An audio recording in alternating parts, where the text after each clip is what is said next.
Bismillah, alhamdulillah, wassalatu wassalam ala rasulillah. The debate today is whether Islam is true. We've divided the debate into three sections or three parts. Is there good evidence for God? Is there any religion more compelling than Islam? And which is best for society, secular humanism or Islam? Debating these questions will allow us to answer the overarching question, is Islam true?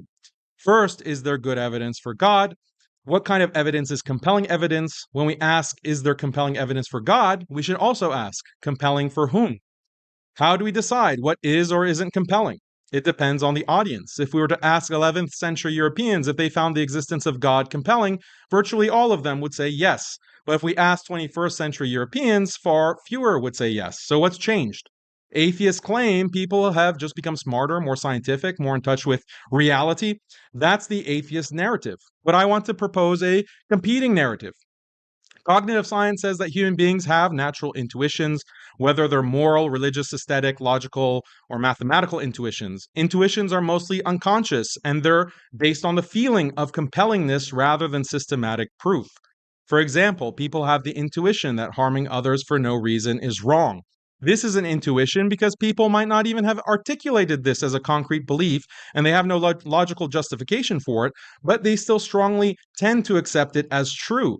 Psychologists have shown that all children naturally develop this moral intuition earlier in life. Beyond moral intuitions, there's also aesthetic intuitions. Humans universally experience disgust at the thought of eating human flesh. There are also logical intuitions. We all intuitively accept the law of non-contradiction, that two contradictory statements cannot both be true at the same time. And we also have mathematical intuitions, like 5 objects is more than one object. There are also intuitions about the world and history. For example, we all intuitively believe that there's an external world that persists even if we're not in it. We also intuitively believe that the past was real and our memories are based on that past reality. We also have natural intuitions about God. Most people in the world and in history believe in spirit beings. According to cognitive science, this belief is biologically rooted. Research shows that children as young as 5 across diverse cultures all express similar beliefs that the universe was created by the supernatural. This is the case even for children in cultures that don't affirm a creator God, like Japanese children. This shows that the intuition to believe that the universe was created by supernatural beings is inbuilt. People also naturally believe that the mind persists after bodily death. Belief in the afterlife is a biologically rooted intuition. Psychologists call this natural theology. So, to recap, humans have many natural intuitions about what is true. When we rely on those intuitions, that is called intuitive thinking. A good way to think about intuitive thinking is like a tendency to find something plausible or true. If I tell you the world doesn't go away when you close your eyes, most people will tend to believe me, even if I don't present some elaborate argument. The idea just has this inherent plausibility because of our human psychology. Now, there's another mode of thinking which is called analytic thinking. Analytic thinking is different because it causes us to question our intuitions rather than just accept things because they feel compelling. We demand further evidence and justification. In other words, analytic thinking is about doubt. We doubt our intuitions and then we explore other possibilities. We gather evidence, we make inferences. We might intuitively feel that eating human flesh is disgusting, but is it actually wrong?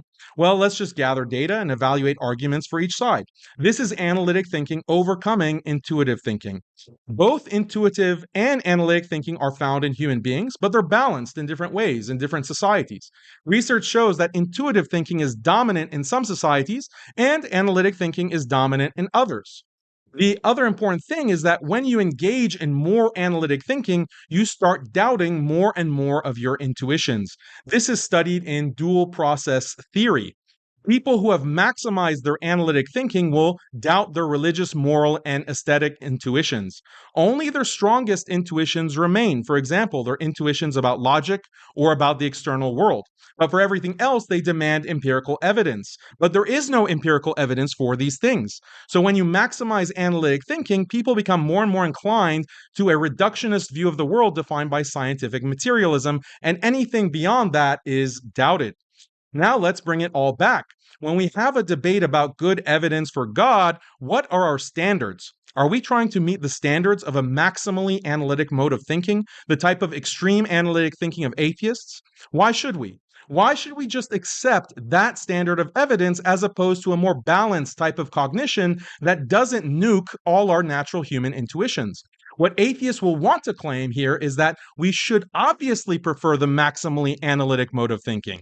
Why? Because that's the mode of thinking that's most likely to give us the truth. But is this true? Does maximizing doubt bring us closer to the truth? Why should we believe that?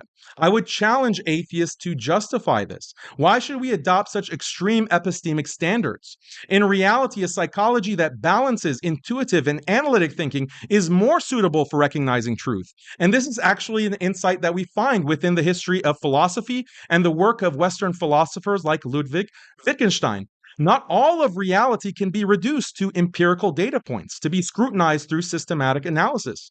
The reality we all experience is far richer than that. And insisting on maximum analytic thinking actually takes us further from fully seeing reality, like covering up one half of our binoculars. Furthermore, the insistence on maximal analytic thinking is nothing more than a recent product of cultural evolution. For most of history, human cognition was more balanced. So what changed? Analytic thinking became dominant not because it's more attuned to the truth or because it's more beneficial for humanity. Analytic extremism became dominant because of what we can call cognitive colonialism. To understand how this happened, consider society A, that is analytic dominant, versus society B, that is intuitive dominant. Over time, both societies experience technological and economic growth, but society A experiences this faster. This allows society A to dominate society B. Society A then imposes analytic thinking on its newly acquired subjects by establishing an analytic-focused school system. In this way, analytic thinking spreads and dominates more and more societies until it dominates the entire globe. The societies with the most extreme emphasis on analytic thinking win out. That's modern history in a nutshell. Researchers like Joseph Heinrich have explained this history in books like The Secret of Our Success. Now, the fact that analytic thinking can accelerate technology and growth, that sounds like a great thing.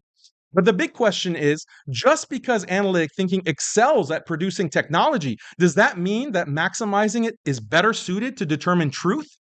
I'm not claiming that analytic thinking has no connection to the truth.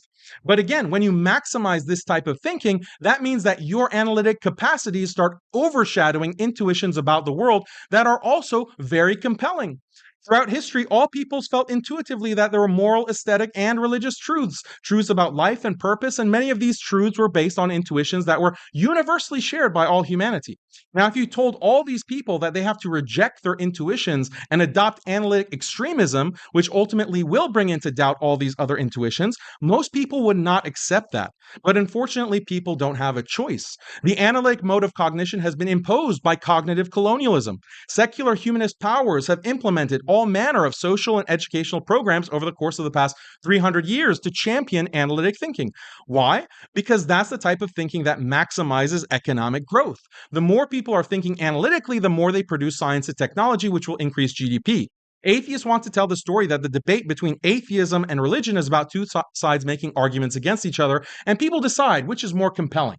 But there's another way to look at it. Atheists represent an extremist mode of thinking that results in maximizing GDP and military power. The reason that there are so many atheists today is not because the scientific worldview is inherently compelling. Rather, maximizing analytic thinking allows you to invent nukes and tanks. Most people historically disagreed with maximal analytic thinking, but they were wiped out. Social, technological, economic violence has changed the epistemology of people across the world. Prior to this, no one would have taken atheism seriously, but atheists fail to acknowledge history. They just assume that analytic thinking should be maximized no matter what.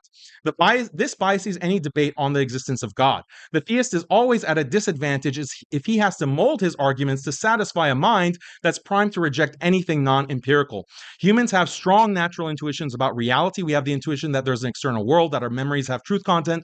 There are intuitions that don't give us any more power to do science or produce technology, but that doesn't make them unreal. Intuitions about the existence of God are among the strongest intuitions humans have, and this intuition is supported by inferential reasoning and communal traditions. If an atheist says he doesn't find these things compelling, we should ask, where do you get your epistemic standards from? Why shouldn't we believe that those standards are unique to modern Western culture and have only emerged very recently in history, primarily because they maximize GDP? Why should we take those standards as arbiters of truth about God or anything else?